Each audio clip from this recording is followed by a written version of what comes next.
Hello everyone, मैं टीना मुखर्जी।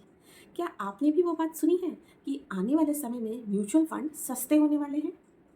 ऐसा क्या वाकई में होने वाला है? सेबी ने म्यूचुअल फंड रेगुलेशन एक्ट 1996 को रिव्यू किया और 28 अक्टूबर 2025 में उन्होंने एक कंसल्टेशन पेपर जारी किया है। इस कंसल्टेशन पेपर में उन्होंने कई सारी बातें कही। इन बातों को अगर इम्प्लीमेंट किया जाता है तो वाकई में म्यूचुअल फंड आने वाले समय में सस्ते हो सकते हैं। पर ये म्यूचुअल फंड का सस्ता होना क्या होता है और सेबी ने ऐसी क्या बातें कही है जो कि हमारे म्यूचुअल फंड्स को इम्पैक्ट कर सकती है। मेरे इस वीडियो में हम इन्हीं सब चीज़ों के बारे में बात करेंगे। ये वीडियो थोड़ा लंबा होने वाला है तो प्लीज़ थोड़ा अपना काम वाम फिनिश कर आइए और इस वीडियो को ध्यान से देखिए क्योंकि मैं काफ़ी इंपॉर्टेंट बातें आपको बताने वाली हूँ। अगर आपने मेरे चैनल को सब्सक्राइब नहीं किया है तो प्लीज़ मेरे चैनल को सब्सक्राइब करिए, फॉलो करिए और अगर मेरा वीडियो आपको पसंद आता है तो उसको ज़रूर शेयर करिए। मेरे वीडियो में आगे बढ़ते हैं।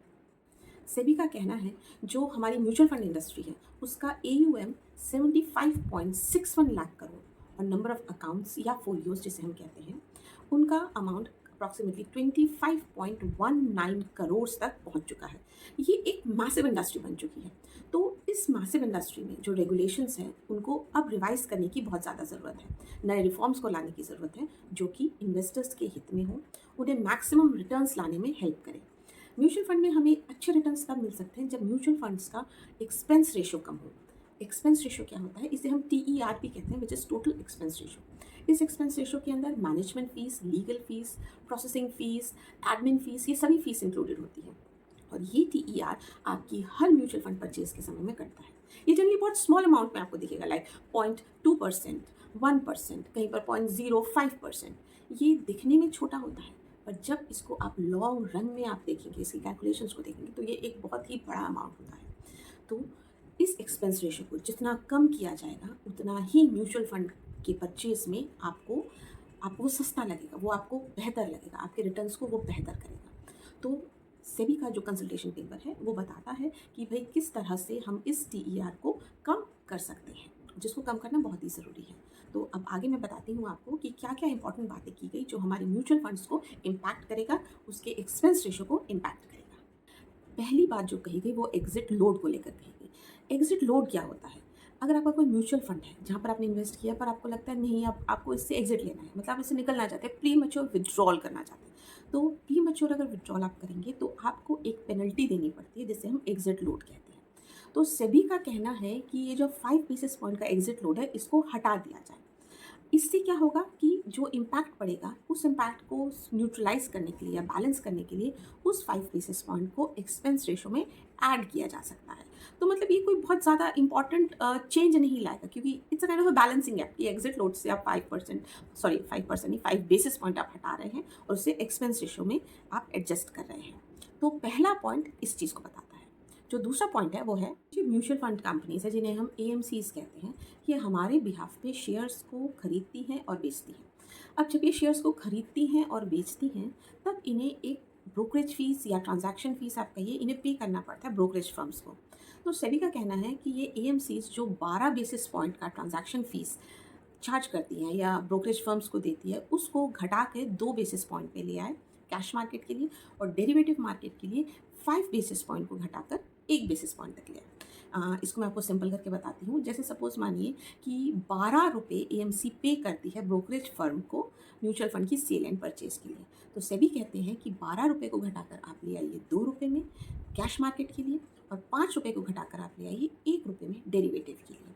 तो ये जो मिनिमाइजेशन होगा ट्रांजैक्शन फीस और ब्रोकरेज फीस का, ये हमारे एक्सपेंस रेशो को काफ़ी हद तक कम ले आएगा। क्योंकि देखिए जब हम एक्सपेंस रेशो दे रहे हैं तो हम वैसे भी मैनेजमेंट फ़ीस और बाकी दुनिया जहान की फ़ीस दे रहे हैं, उसके साथ ये हमें एडिशनल देना पड़ता था जो कि इतना ज़्यादा था। तो इसको जैसे ही कम किया जाएगा तो ये हमारे जो एक्सपेंस रेशो को है उसको बहुत इम्पैक्ट करेगा, उसको काफ़ी हद तक कम करेगा। तो ये एक बहुत बढ़िया रिफॉर्म होगा अगर लाया जाए तो। पॉइंट है कि एक्सपेंस रेशो जो दिखाती है AMCs, उसमें ज़्यादा से ज़्यादा ट्रांसपेरेंसी लाया जाए, मतलब डिस्क्लोजर को ज़्यादा से ज़्यादा ट्रांसपेरेंट किया जाए। इसका क्या मतलब है? इसका मतलब है कि जैसे एक्सपेंस रेशो है उसके अंदर और भी कई चीज़ें होती है, जैसे GST तो चलिए अलग से दिखाया जाता है बट STT, CTT, आपका स्टैम्प ड्यूटी, तो ये सब भी इंक्लूडेड होता है। तो सेबी कहता है कि आप एक्सपेंस रेशो को अलग से दिखाइए और GST, STT, CTT, stamp duty इनको अलग से दिखाइए, ताकि हमें पता चले हम एज एक्सपेंस रेशो कितना पे कर रहे हैं और टैक्स हम कितना पे कर रहे हैं। तो इससे एक ट्रांसपेरेंसी आएगी, हमें भी समझने में हेल्प होगी। जो अगला पॉइंट है वो डिफरेंशियल एक्सपेंस रेशो को इंट्रोड्यूस करने की बात कर रहा है। अब डिफरेंशियल एक्सपेंस रेशो क्या है? इसका मतलब है expense ratio based on performance of a mutual fund.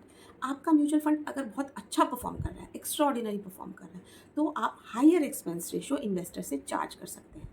पर अगर आपका म्यूचुअल फंड आपके बेंचमार्क को ही डिफीट नहीं कर पा रहा, उससे ही नहीं वो आगे जा पा रहा, तो देयर इज़ नो पॉइंट कि हम ज़्यादा एक्सपेंस रेशो पे करें। तो सेबी कहते हैं कि म्यूचुअल फंड्स में डिफरेंशियल एक्सपेंस रेशो को लाना चाहिए, जहां परफॉर्मेंस के बेसिस पर ही इन्वेस्टर अच्छा एक्सपेंस रेशो या ज़्यादा एक्सपेंस रेशो पे करे। अब इसका फ्रेमवर्क रेडी करने की बात की गई है कि इसके फ्रेमवर्क पे काम किया जाए, ताकि फ्यूचर में जो इन्वेस्टर है वो सिर्फ परफॉर्मेंस के बेसिस पर ही हायर एक्सपेंस रेशो पे करे। सेबी के ये सुझाव अगर इम्प्लीमेंट हो जाते हैं तो ये एक बहुत ही बढ़िया चेंज ले आएगा म्यूचुअल फंड इंडस्ट्री में। तो जो हम ऐड सुनते हैं ना, म्यूचुअल फंड सही है, उसके साथ हम एक नया स्लोगन सुनेंगे कि म्यूचुअल फंड सस्ते हैं, क्योंकि ये अगर इम्प्लीमेंट होते हैं तो डेफिनेटली आपका एक्सपेंस रेशो कम हो जाएगा और आपको फ्यूचर में सस्ते लगेंगे म्यूचुअल फंड, रिटर्न्स आपके बेटर होंगे। तो सेबी के जो ये सुझाव हैं ये definitely investor protection, lower cost और ट्रांसपेरेंसी को बढ़ावा देते हैं। कंसल्टेशन पेपर अगर आपको पढ़ना है तो मैंने डिस्क्रिप्शन में इसका लिंक दे दिया है, वहाँ जाकर आप इस कंसल्टेशन पेपर को पढ़ सकते हैं। कमेंट सेक्शन में मुझे ज़रूर बताइए कि आपको मेरा ये वीडियो कैसा लगा। अगर आप कुछ चीज़ जानना चाहते हैं, अगर आप चाहते हैं कि आपके हिसाब से मैं कोई वीडियो बनाऊँ, तो वो भी मुझे कमेंट सेक्शन में ज़रूर बताइए। मैं मिलूँगी आपसे अपने नए वीडियो में कुछ नई इन्फॉर्मेशन के साथ। तब तक के लिए invest wisely and stay wealthy.